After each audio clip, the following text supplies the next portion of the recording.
يا أشما السلام عليكم ورحمة الله وبركاته. المان أيها تنفقون على يوم جرتان شفت كيسان لفو مجرتاني في باكو مجرتان كم يتوني كي نجرب بالأنسون اسم براجرات فني دام ستية يروهم راتي كم يرتوسين نجا كيسانين الحمد لله أن نجا كوتين جرا واني هذا كيسان راح فين جتشو كوتي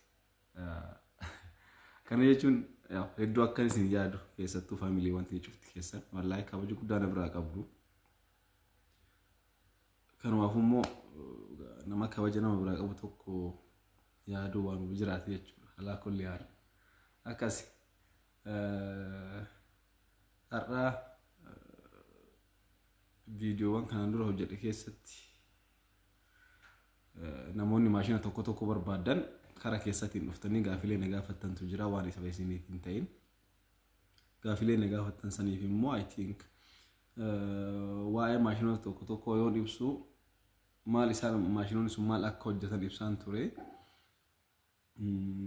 ماشينون توكو توكو أنا إسان جتان سان لاتيس إبسا جها بوقف كسارة إساني كنان توري إما ماشينة توكو ترى تجارو وان إن هجت ساعته كيسة تاجا إن هجتو إبسا كنّت نموني توكو توكو إبسا تشرك كنّا مثال كلتي الآن جربوا أسيت جيراني هرّي وجدني هرّي نسوني حالا ساينساوا ماشيني تشاتي والقبتي أكاسيبيتي واني فيسني فتاو قبطو جرجت شوكوت إني لما تامو اسكيست تملي واني براونين قبديرو فيديو خليسا سنرد نموني لما بيبر باقي سني هجوچو فيتان اتيادا كانوا في كيسني غلا جرتنين ليو جراتي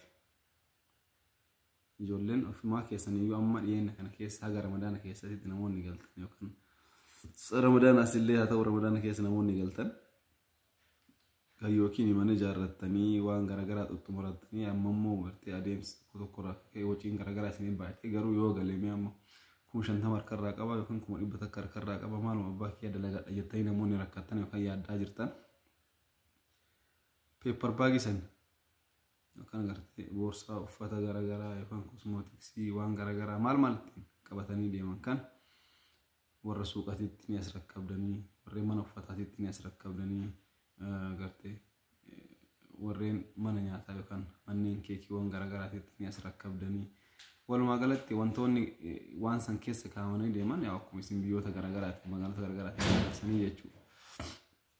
Kana waan ta'eef hojii akkaan filatamaadha. وجي أكان في أتباعه وجينو ما أما حالا أما بيجي كأنك أبتمت كيسير تونس فيستعلا وابتهي ديمون صدرك حفاء تنجر رفع جرا يكان أوركان يسالك عام جرا كان حالا سلب آدم بيزنسي تكادم وانو جتشو رندي تاني دا لينجي سامو مينيمم ويا تقول لن يكان ويا لما يتقول تلالن حالو مسلب آدم جتشو رندي سني جتشو كناف بريني سينغا هتقول بري تكشودا كيادا كياتي بوان سامو بوا غودادا وان هم ناس غافتو بيتي مينيمم توكو تشوجو داف وندو سيبر باش ماستشي جرا سرارتو جرا ورقا جرا ولتسدچاسو ستيبرالي جرا ارتي وان هركاتي غبتان فانو ياسن تيغلچ مالوان ولا ما قالت بيبر باغي توكو جچو داف اكتيفيوتات دقيقه كودان فاسي غافچو دندا انا بدقيقه كودان دقيقه كودان توسي غافتي even the igadi demo so sigafate saat ko kesat freshen objectat you know kanaf nama of jala galchite ofi keti tikko isi guyota muras lalte hojjette lekka ga freshen tama ha fre dibata kafa ga hojjatu gesite ijolle tante ta dalateti ta bulesa keti ta badiya rajiran mal kanin asfid nama tokko lam sadi wi igale gurfa isan kesara fam matari masante kesat gurfa tokko kiniteti bituman nama sadi hori fidesani akka ngota ila kan godo kana goda mi na wajjino jettani sin agarsiisa akkata siya gargara borom safa barata nabirata itti barata fayta sibirata aha barata you know azabu wala bak isanis jirenya baadiya san ragar magalta asdufani kulkulina borom safi baratani nagan shawari fi furata samuna fi mali cosmetics fi sira fayda ma fula harka milo fi dikata to hin kamache borom safi barata saati borom sadi benit misa ofi nyatani gesinan garojitto jisenta minimum guyat paper bagi dibbato ko dibbala mo jette olu dandeessa jechu kana haala salphaadhaan paper bagi tokko chatte haala san hojjette otoo birrii 30 gurgurtee yookaan birrii 50 osoo gurgurtee fakkeenyaaf gatii isaa situ ofii keetii baafatta akka itti si hawwaatu galee birrii 30 osoo gurgurtee firee 100 osoo hojjette birrii meeqa ta'a? Birrii gara 3,000 ta'a galee firee 100 birrii 3,000 hojjettee oolta achi keessatti immoo baasiin ati baafte sun meeqa jenne wanti ati bittu sunniin fakkeenyaaf maastishiin yeroo tokko chikaati bittu naannoo birrii 100 ho'iitiin bitta inni sun torbaanittuu kan hin dhumanne fa'aa ta'a. Koollaa fudhadhu fakkeenyaaf koollaa yoo fudhatte birrii 200 ho'iin bitta kiiloo tokko waan ati dibduu keessa dibda baay'ee sa'aatii dheeraa si fayyada jechuudha sii galee. Kanaaf akkaataa sanii maashinoota baay'ee hojii baay'ee haala salphaadhaan baay'ee si fayyaduu danda'udha. Wanti akka fannootiitti itti fayyadamtu sun waan meetiraan gurguramu boorsa takka hagamtu barbaachisa waan xiqqashoodha. Waraqaan inni irraa hojjetamu sun meetiraan gurgurama gatiin isaa salphaadha haaluma salphaan baay'ee si fayyada walumaa galatti biizinasii birrii xiqqaan eegaltee waan guddaa irraa fayyadamuu dandeessudha. Kanaaf yoo xiqqashoo humni kan keessii jabaatte immoo maashina tokkotu jira haga birrii 30,000 si gaafata maashinni sun isa bitatta inni sun maal godha maqaa kan keetii fi lakkoofsa bilbilaa kan kee waan hunda isaa diizaayinii yookaan loogoo garaagaraatiin awwala loogoo hojjechiifatta homaa keetii loogoo hojjechiifachuu fi hatta guddate birrii 500 kaffalta jechuun waan maqaa kee ibsuu fi hojii kan kee ibsu wayii diizaayinii wayii jiraame akka suuraatiitti maal wayiiti wanni ka'amu wayii san boodatti immoo lakkoofsa bilbilaa kan keetii fi maqaa dhaabbata keetii waan of jalaa qabu bareechifame birrii 500 kaffaltee warri karaa intarneetiin si hojjetanii jiranii san booda yookaan ati ofii keetii hojjetuu hin dandeetta. Isa san maashina sanii galchitee maashina san waraqaa hojjette san maashina kana keessa achi keessatti irraas dibda maqaa fi lakkoofsa bilbilaa fi loogoo kan keessan achirratti si maxxansa jechuudha walumaa galatti. Gartee waan bareedaa ta'a jechuudha bakka alaa kulliyaan. So akkaataa saniin maarkeetingii kan keellee babal'ifataa deemta waan ta'eef wallaahi hojii haala salphaadhaan waan tokkollee si rakkisin itti fayyadamtee jijjiiramuu dandeessuudha. Hojii haala salphaadhaan nama biyya keessa jiruuf illee osoo waan kana godhanii intalti kutaa 12 barumsa barattee bardeen gaddaa qabxii jala hafita kataama xiqqoo isii aartee olii gadi ni tokko osoo kan eegalte haaluma salphaadhaan gibbii ofii keessatti bataam saraallechi. Biizinas pilaanii baay'ee isinii ka'e banagaraachin kanaan duratti biizinas pilaanii baay'ee bareeddee kan hojjetaman hojii ippooksii kaapitaala birrii 30,000 40,000 eegaltanii waan guddaa hojjetu akka dandeettan hojii oomisha boordii jibsamiidha. Namni keenya hin hojjetu maal goonare jibsam boordii moolliiwwan inni ittiin hojjetamu qopheeffatta yookaan isinii binaa kan ofii keetii finfinnee deemtee kan adaamarraa isin bitatta azaa boola boordii ka jibsama ka koornisa ta'u kan fireemiiwwan garaagaraa diizaayiniiwwan garaagaraatiin kan oomishtii mana keessatti toltultee gurguruudhaan gabaaf dhiyeessii jedheen ture. Gana amma magaalaa gurguddoo keessa yoo ilaaltu Siltee Amaaraa Guraagee Sidaamaa maali Walaayittaan caqqanu akkatti hojjetaa jira. Namni keenya garuu hin hojjetu. Homaa gochuu hin dandeettu. Ippooksii osoo nuti boonye namni biraa itti gale haa hojjetan alhamdulillah. Homaa gochuu hin dandeenyu. Amma immoo namni keenya hojjedhu jettuun sin dhaga'u. Peepar baagiin ishii amma reefuu haara Itoophiyaa keessa seenaa jira. Duraan suuqaati dheetu guutuu peestaalumaan bitattee baata amma peestaalli hafaa jira waan ta'eef. Yalla amma yeroodhaan itti seenitii biizinasii kana babal'ifadhu hojjedhu ittiin jijjiirame birrii xiqqaadha.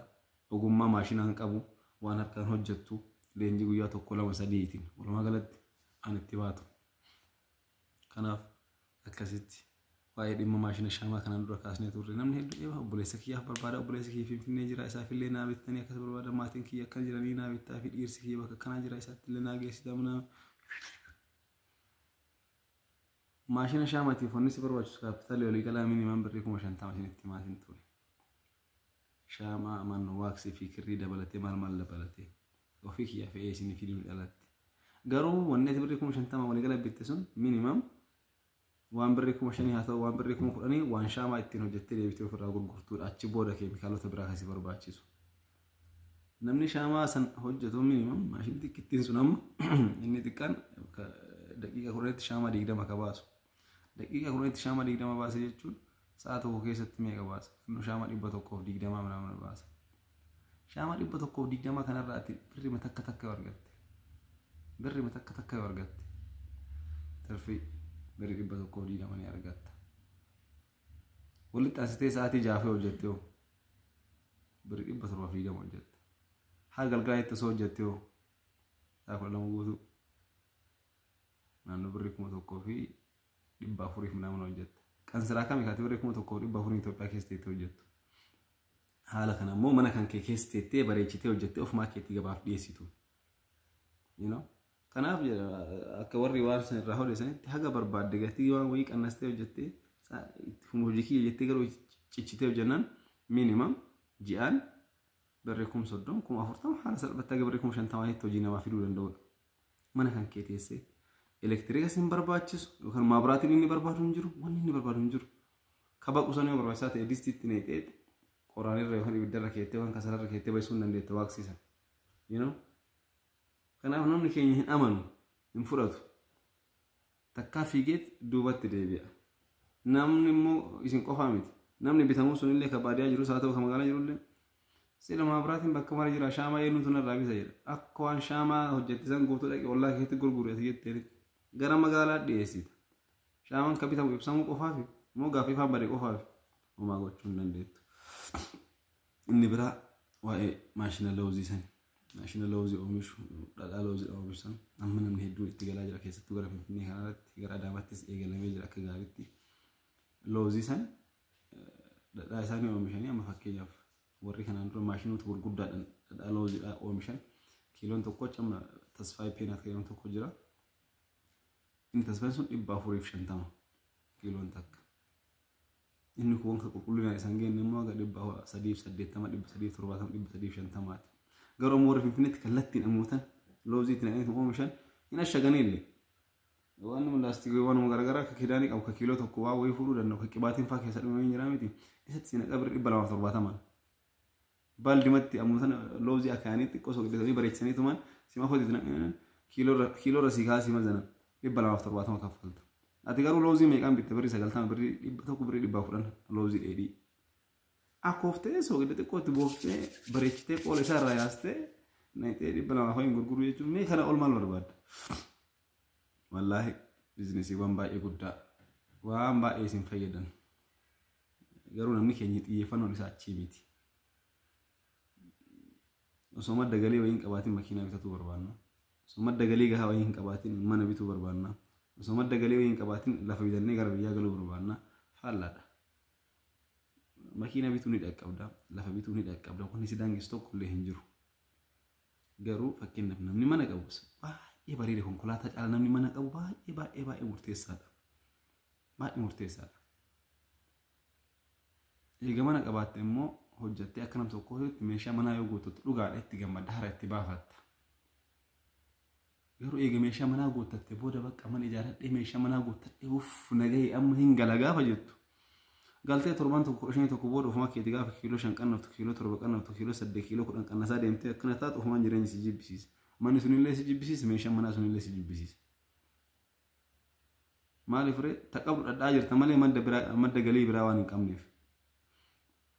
Garuu waan akka kanaa kana guuttattee geessisan waan gaafa galteellee otoo seeftii kee gadi dhiifne otoo qulqullina kee gadi dhiifne koosmootiksii kan kee waan dibattu waan ittiin of babbareechituu fi gartee mana keessa waan ijoollee tantee yookaan ofii keetii ittiin fataa jettee jiraattu waan madda galii sii ta'u wayii lafa kaadhu bu'uura godhadhuuti gali.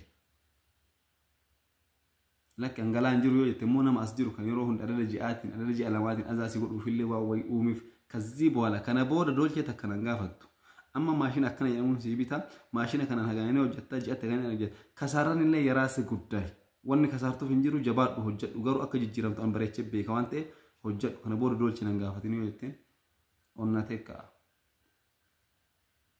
Gen ati mawaa wayiin goota abboon ganaa tana hojjetaatiin eenyu narraa bitaree antana hojjedhee sila shaamaa hojjedhee shaamaa eenyutu gurguradha maal akkam godhamee akkamitti akkas ta'aree loon jedha sarkatti busheessa gaafa ji'a barakkanatti kiraa manaallee natti ga'e maal irree rakkadhee gaanaa riyaala 300 buufte yookaan riyaala 500 buufte ammallee ji'a lama xiqqoo ture maalillee maali ta'e achiillee akkas taanee maalillee maaliin ta'e ammallee ganaa wayii buuste. Osoo gaaf duraa san sarara jala murtee maashina akkanaatiin sii bita kanaan hojjedhu of dandeessoo jetteeni san booda wanni tokko. Ma'asalaama. Akkasi gara dhimma ijoo kiyyaa tiwas deebi'u immoo waa'ee maashina zayitaa kaasaa turre waa'ee maashina zayitaa asiin dura kaafne keessatti namoonni hedduun karaa keessatti hin dhufanii na gaafachaa turani. maashinni zayitaa kun inni xiqqaan sa'aatii tokko keessatti kiiloogiraama 5 hanga kiiloogiraama 6 hojjeta. Inni guddaan immoo yookaan inni itti aanu inni jiddu galeessa jedhamu immoo haga kiiloogiraama 25 irraa haga kiiloogiraama 30 itti hojjeta. Inni guddaa fi inni san bira tare warri abbaa ilkaan 7 fi ilkaan 12 warri jedhaman immoo sun warra kumtaalota hedduu yookaan kumtaala 20 kumtaala 30 warra hojjetu. As keessatti namni tokko wanni isin hubatu yoo jiraate akka karaa keessatti dhuftanii na gaafattanii saniin inni kiiloogiraama 5 hanga 6 sa'a tokkotti hojjeta jedhamu kun waan dheedhii isin itti tansan talbaa haa ta'u, nuugii haa ta'u, suufii haa ta'u, waan silaa ati gartee isarraa argachuu feetu san waan ati ta'e san sa'a tokko keessatti kiiloo 5 yookaan kiiloo 6 ittiin xeessan suuta daakaa jechuudha. Kana jechuun garuu zayitiin achi jala argamu sun kiiloo 5 ta'a kiiloo 6 ta'a jechuun miti bakki dogoggorri namni keenya itti argaa jiru. Inni fakkeenyaaf zayita abbaa wanni sa'a tokko keessatti kiiloo 20 fa'a kiiloo 30 fa'a cammaqu sun talbaa kiiloo 30 itti naqxee sa'a tokko keessatti walumaa galatti jechuudha. Suutaan itti naqaa deemta waan ta'eef sa'a tokkotti kiiloo 30 itti naqxee jechuun zayitiin ati jala argattu kiiloo 30 ta'a jechuun miti.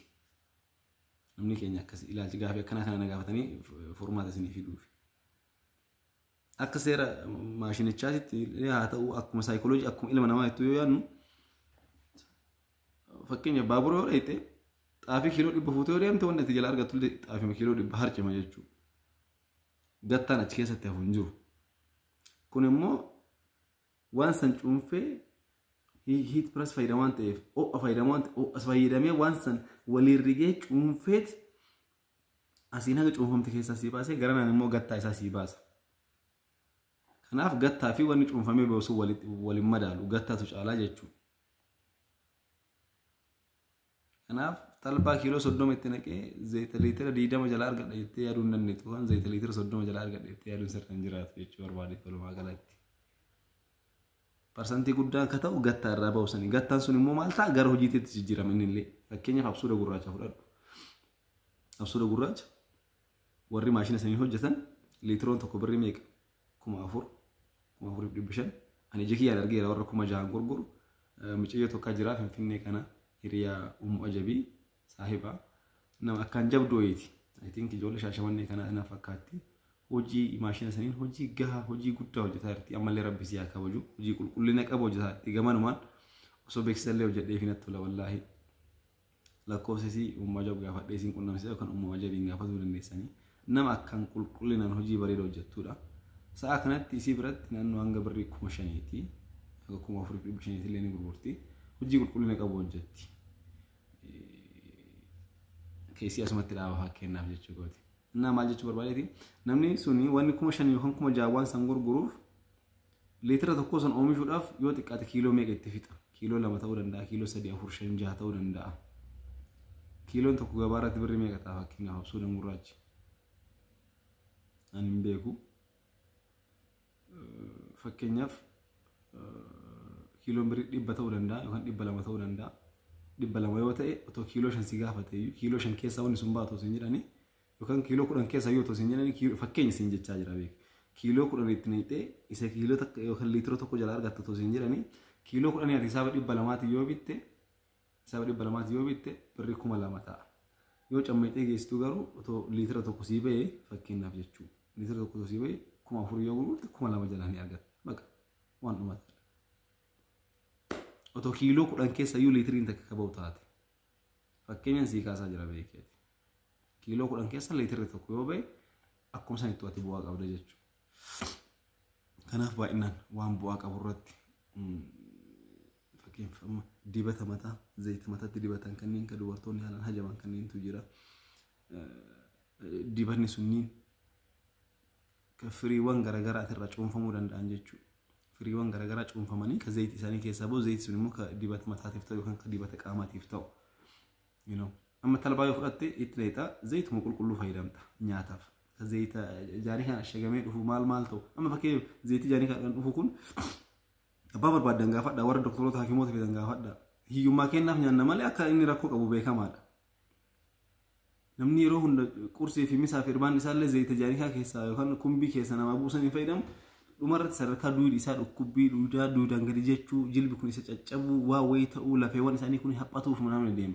Keemikaala garaagaraa of keessaa qaba waan ta'eef. zayitamu warra haayilaandii gurguramu kana laala haayilaandii suuqa irra jiru kan Umaar maal jedhama kanneen suufii minamni irraa hojjetamu qulqulluu kanneen hadha suuqa keessa keettee waggaa dhaallee ati dhuftu akkasumatti jira dhangalaadha hin ititu jechuudha ititee cabbiin ta'u ka ititu kuni zayita qofaa miti waan biraatu waan jechuun talbaa yookaan maal nu jennu kana qofaa miti waan biraatu waan keessa jiruuf iticha keemikaala keessa jiruuf iticha isa baay'isuuf gana akka daa'ima sabii aduu keessa zayittan qabatte garuu maashina kana yoo fayyadamtu immoo waan akka isin of keessaan qabu zayita qulqulluu fayyadam zayita qulqulluu pure ta'e nuugillee itti naqi talbaallee itti naqi waan barbaadde irraa qulqulluu fakkeenyaaf qobboo ni beektan imi yookaan guloo isaa eeledhaan gubbeen hojjetan itti rigan kana qorichoon guddaa kan qabu beekamaadha zayitii isaallee haalaan barbaadama nyaataaf haa ta'u fayyaaf haa ta'u maal akka ta'e garuu haalaan barbaadama ani beekan rifeensaaf haa ta'u qaamatti dibatanii haa ta'u nyaataaf ta'a I don't know garuu haalaan barbaadama isa akka isan qulqulluu oomishta fakkeenyaaf you know zayitiiwwan garaagaraa akka fayyaa namaatiif oolan waan baay'ee ofii keeti firiiwwan fakkeenyaaf amma absuudarraa zayitisanni oomishta saayinasiidhaaf ta'a nyaatarra ni buufattaa dawaa garaagaraa qaba yaa absuudan du'a oolchuu yoo ta'in alatti waan inni hin dandeenye hin jiru beekamaadha saayinasiidhaaf immoo ammallee fakkeenya baarzaafii fudhadhu firee baarzaafii fudhadhu firee baarzaafii kana hin cammayita baala baarzaafii hin cammayita maashina kanaan cammayitee dhangala'aa isaa qulqulluu jalaa baafta qoricha saayinsii kanneen akka ta'u jechuudha akka gaariitti gurguramu kanneen you know akka kana walumaa galatti ijoon dubbii kiyyaa maal inni kiiloo 30 itti naqxee zayita liitira 30 jalaa argadheettee akka yaadne jechuudha namoota akka itti gaafataa ture gara keessa dhufanii sila amma yoo kiiloo 10 kana itti naqxee hin jennu kana zayitiin jalaa argannu liitira 10 ta'amu meeqa ta'a sila kana mara yoo daddafee hojjete jechuudha mana naan jedhu no akkasii miti gatta keessa baa fakkeenyaaf amma absuuda gurraacha akkasitti kana wanti guddaan inni cuunfee fayyadamee walitti cammaqee rigeetiin akka xaxxabooree keessa gadi yaasame asiin hagate bishaan jalaa argatta asiin kaachi ba'u sun immoo gattaan isaa sun immoo adda gurgurama dubartoonni baay'inaan fuula dibatan miidhaginaaf oola talbaallee yoo zayiti isaa asiin jalaa fudhatte asiin immoo faagulloo ba'a faagulloo san immoo warra horii furdisitti gurguratte nyaata horii ta'a wanni tokko wanni lafatti hafaan jiraatu jechuudha kanaaf ati karaa lamaanuu bu'aa qabeessa taata kisaaraan qabu maashin akkaan baay'ee barbaachisaa fi ammas immoo qotaarii xiqqaadhaan yookaan qotaarii manaatiin hojjetudha maashinni lachuu inni xiqqaan kan kiiloo 5 kunii fi inni giddu galeessaa kaaga kiiloo 20-30 kunillee jechuudha amma tanaan wal qabatee immoo wanni isin dhaamuudhaa barbaadu kaleessa warri maashina isaan gurguran viidiyoo tokko furanii turanii maashina xiqqittiin tun gaaf duraan naannoo 250 galtee turte kaleessa isiin birrii 200 irra jirti.